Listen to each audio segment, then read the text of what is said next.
Good morning, student. This is the example of super profit method. Balance sheet of X Limited on 31st March 2013. आपको यहाँ पे balance sheet दी है 2013 मार्च की. Liability side दिया है capital, creditors, bills payable and the asset side land and building, machinery, furniture, stock, cash at bank. इतने items दिए हैं लायबिलिटी के और असेट्स के. Then the profit of business for the last 5 years ending 31st March 2013 is. आपको 5 year के profits दिए हैं 2009, 10, 11, 12, 13. 2009 का प्रॉफिट है 40,000, 2010 का 42,000, 2011 का 45,000, 2012 का 50,000, 2013 का 53,000. आपको 5 years के प्रॉफिट दिए हैं. Next, the assets are revalued as followed. जो आपको असेट दी थी बैलेंस शीट में, जो बैलेंस शीट दी थी असेट्स, लैंड एंड बिल्डिंग है, मशीनरी है, फर्नीचर है, स्टॉक है, कैश एट बैंक है, वो रीवैल्यूड हुई है. फिर से उसकी वैल्यू चेंज हुई है. लैंड एंड बिल्डिंग अभी है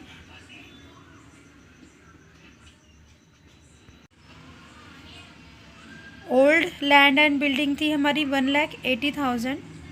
अभी रीवैल्यूड हुई है, बोलते हैं लैंड एंड बिल्डिंग रीवैल्यूड होके आई है 1,94,000. यहाँ पे 14,000 इंक्रीज़ हो गया है लैंड एंड बिल्डिंग के. नेक्स्ट है मशीनरी. हमारी ओल्ड मशीनरी थी 1,10,000, 1,10,000. वो रीवैल्यूड हुई है मशीनरी 1,18,000, मतलब 8,000 इंक्रीज़ हुए हैं. नेक्स्ट है फर्नीचर. फर्नीचर हमारा ओल्ड बैलेंस शीट में था 2,000 का फर्नीचर था, अभी हमारा रीवैल्यूड हो गया है 1,000. तो जब भी हम कैपिटल एम्प्लॉयड के लिए, कैपिटल एम्प्लॉयड का फॉर्मूला क्या था? Assets minus liability. जो भी करंट असेट है उसमें से लायबिलिटी माइनस करना है. तो जो भी हम आइटम्स लेंगे असेट्स के, तो ये वाले जो दिए हैं बैलेंस शीट में, ये न लेते हुए हमें रीवैल्यूड के अमाउंट लेना पड़ेगा, क्योंकि इसकी वैल्यू चेंज हो गई है. बाकी जो है बैलेंस वो वही रहेगा, बट जो रीवैल्यूड हो गया है वही अमाउंट हमें असेट्स में लेना है. Then find out goodwill by capitalisation of super profit method. आपको गुडविल सॉल्व करना है सुपर प्रॉफिट मेथड के यूज़ करके. Goodwill by super profit method से सॉल्व करने के लिए हमें पहले गुडविल का फॉर्मूला लिखना पड़ेगा. सुपर प्रॉफिट मेथड में गुडविल का फॉर्मूला है goodwill is equal to super profit into number of year.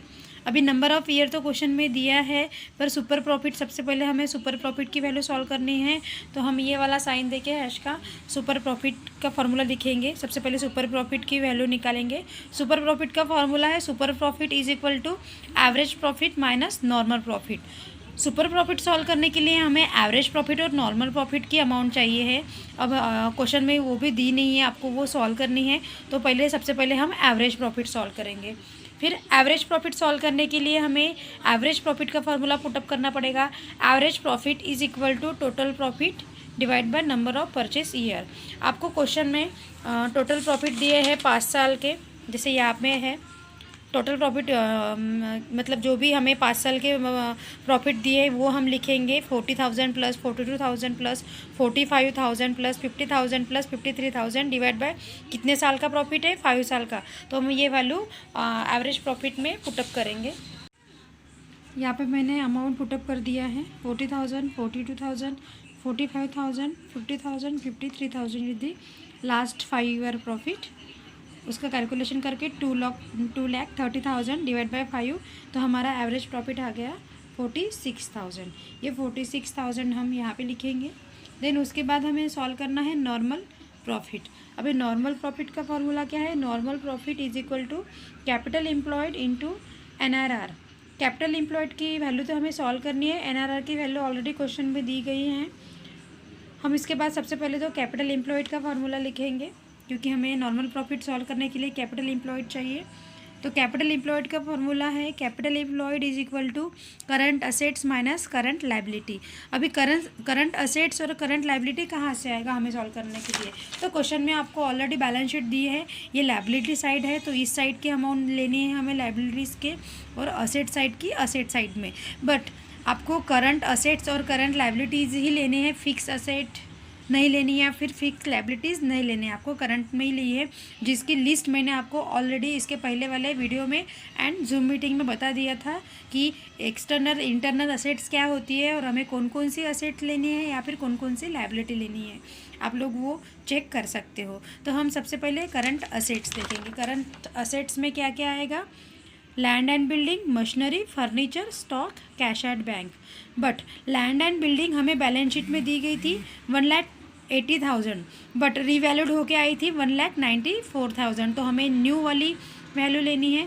Then machinery की वैल्यू थी बैलेंस शीट में 1,10,000, बट रीवैल्यूड करके वो आई थी 1,18,000, तो वो हमें न्यू वाली लेनी है। नेक्स्ट फर्नीचर की भी चेंज होके आई थी, 2,000 थी बैलेंस शीट में, बट रीवैल्यूड करके आई थी 1,000, तो हमें ये लेनी है। नेक्स्ट है स्टॉक। स्टॉक का कुछ भी नहीं हुआ रीवैल्यूड, तो वो 8,000 ही रहेगा। And last cash at bank है हमारा 50,000, ये भी रीवैल्यूड नहीं हुई है, तो यही वाला अमाउंट लेंगे। फिर इसके टोटल करेंगे तो 3,71,000 is the current asset. Current asset आई हमारी 3,71,000। देन उसके बाद है करंट लायबिलिटीज़। करंट लायबिलिटीज़ में क्या क्या है? दो ही आइटम है जैसे बैलेंस शीट में दी है। करंट लायबिलिटीज़ में creditors and bills payable. Capital current liability में नहीं आते क्योंकि वो फिक्स है, वो कैपिटल हमेशा जैसे कि तैसे ही रहेंगे, इसीलिए जो करंट है वो लेना है। तो क्रेडिटर और बिल्स पेबल जैसे मैंने लिस्ट में लिखवा के दिया था, ये दो ही आइटम हमें लेने हैं, 80,000 एंड 20,000। तो इसकी टोटल आएंगी, हमारी करंट लायबिलिटी हो गई है 1 लाख। ये अभी करंट असेट की वैल्यू 3,71,000 एंड करंट लायबिलिटी की वैल्यू 1 लाख हम यहाँ पे पुटअप करेंगे एंड कैपिटल एम्प्लॉयड की वैल्यू निकालेंगे। करंट असेट की वैल्यू हमने सॉल्व की थी 3,71,000 एंड हमारी करंट लायबिलिटी आई थी 1 लाख, तो हमने 1 लाख लिख दी। और कैपिटल एम्प्लॉयड आया हमारा 2,71,000। ये कैपिटल एम्प्लॉयड की वैल्यू हम नॉर्मल प्रॉफिट के फॉर्मूले में पुटअप करेंगे। कैपिटल एम्प्लॉयड 2,71,000 और हमारा एनआरआर अगर दिया नहीं है तो 10% ही लेना है, तो 10% ले लिया, तो हमारा नॉर्मल प्रॉफिट आया 27,100। ये नॉर्मल प्रॉफिट के अमाउंट हम यहाँ पे पुटअप करेंगे सुपर प्रॉफिट के फार्मूला में 27,100। और 46,000 हमारा एवरेज प्रॉफिट आया है। 46,000 minus 27,100 is equal to 18,900 is the super profit. फिर सुपर प्रॉफिट गुडविल सॉल्व करने के लिए फिर सुपर प्रॉफिट के फार्मूला में हम सुपर प्रॉफिट के अमाउंट पुटअप करेंगे 18,900 into 10 number of purchase year, तो हमारी गुडविल की वैल्यू आई 1,89,000।